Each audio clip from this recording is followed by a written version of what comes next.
Hello everyone, তো আজকে তোমাদের সাথে আমি শেয়ার করব এনজেপি থেকে টাটানগর যাওয়ার জার্নিটা। হ্যাঁ, কেন যাচ্ছি তা নিয়ে ভিডিওতে আমি পরে আসছি। আমার রাত অনেকটা রাতেই আমার ট্রেন ছিল, রাত প্রায় 12টা তখন আমার ট্রেন পৌঁছায় এনজেপিতে। তো আমরা চলে যাই স্টেশনে।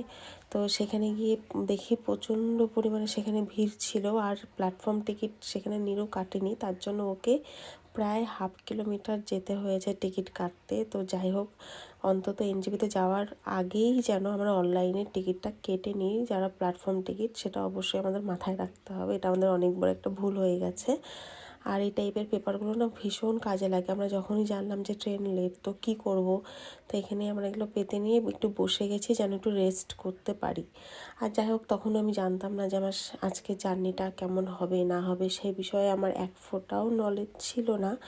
তো আজকের এই জার্নিতে কিন্তু আমার ভালো খারাপ অনেক কিছুই এক্সপিরিয়েন্স হবে, তখনও সেই বিষয়টা আমি জানতাম না। এই জাস্ট আমার ট্রেনটা তখন ঢুকে গেছে আর আমি কিন্তু ট্রেনে চলে যাই। আর যেহেতু ট্রেনটা গুয়াহাটি থেকে আসছিল, সেই কারণে কিন্তু ট্রেনে প্রায় আগের দিন থেকেই ট্রেনটা চালু হয়ে গেছে, সকাল থেকেই। তো আমরা কিন্তু গিয়ে দেখি যে বাদবাকি সমস্ত লোকজন সেখানে ঘুমিয়ে পড়েছে। অন্ধকারেই আমি আমার সিটটা খুঁজে বের করি আর তারপর সিটে উঠে যাই। আর আমি এখানে শো করছিলাম যে আমি আমার জুতোগুলো প্লাস্টিকের মধ্যে ভরে নিয়ে সেই ট্রেনে রেখে দিয়েছি, কারণ লাস্টবার আমার জুতো পর্যন্ত চুরি হয়ে গেছে রাতে। আমার যত লাগেজ ছিল সব আমি আমার সিটে নিয়ে ঘুমাই, কারণ এখন না ট্রেনে প্রচুর চুরি হচ্ছে, আগে এতটা হতো না। তো আমার একটা ভালো এক্সপিরিয়েন্স হলো যে এটা আমি টোটালি একটা আলাদা রুটে আমি জার্নি করলাম। এই রুটে আমি আগে কখনোই জার্নি করিনি। আর এখানে হচ্ছিলো টিটির সাথে প্যাসেঞ্জারের বিভিন্ন রকম তর্কাতর্কি, কারণ ওদের টিকিট নিয়ে কিছু একটা প্রবলেম ছিল।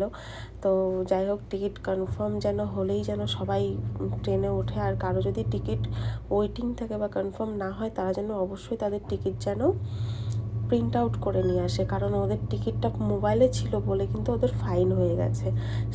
সো এটা আরও একটা নলেজ আমি তোমাদের সাথে শেয়ার করছি। এই বিষয়টা আমারও জানা ছিল না, আমি সেদিনই ট্রেনে দেখলাম, কারণ আমি নর্মালি মোবাইলেই আমার টিকিট নিয়ে চলাফেরা করি। এই লোকেশনগুলোতে না এখনও সেই মাটির বাড়িগুলো দেখা যায়, যেগুলো কিন্তু আমাদের সাইডে, মানে শিলিগুড়ি জলপাইগুড়ির দিকে কিন্তু আমরা মাটির বাড়ি এখন দেখতেই পাই না, কিন্তু এখানে কিন্তু দেখা যায়। আর এখানে কিছু পাহাড়ও দেখা যাচ্ছে। অ্যাকচুয়ালি এগুলো হলো মালভূমি। আমি ফার্স্টবার যখন আসি তখন আমিও জানতাম না অতটা। তো যাই হোক, তো তোমরা দেখতে পাচ্ছ এখানে মাটির বাড়িগুলো আর এই পাহাড়গুলো দেখো কতটা সুন্দর। আর আমাদের এখানে যেমন সুপারি গাছ প্রচুর দেখা যায় জলপাইগুড়ি ডিস্ট্রিক্টের মধ্যে, এখানে সেরকম কিন্তু তাল গাছ, মানে সব জায়গাতেই শুধু তাল গাছ। আর এখানে আমি আমার বন্ধুর সাথে দেখা করি, ওর সাথে আমার 3 বছর পর দেখা হলো, তাও 2 মিনিটের জন্য। যাই হোক, সেই দুঃখে আমাকে চলে আসতে হলো, কারণ ট্রেনের টাইমেই আমাকে চলতে হবে, আমার টাইমে ট্রেন কোনোভাবেই স্যাক্রিফাইস করবে না। তো যাই হোক, আমি অবশেষে কিন্তু স্টেশনে পৌঁছে যাই। আর সত্যি আমি প্রায় 2 বছর পর আবার সেই স্টেশনে আসলাম। আমি গত 2 বছর আগেও এখানে এসেছি, আমার সবথেকে প্রিয় রতন টাটার মানে জায়গা। যাই হোক, তো আমি পৌঁছে গেছি এখানে। তারপর তোমরা দেখতে পাচ্ছ যে এই স্টেশনের বাইরে আমি এসে একটা শট নিলাম তোমাদের সাথে দেখানোর জন্য। এই স্টেশনের সাথে আমার একটা আলাদা একটা ইমোশন জড়িয়ে আছে।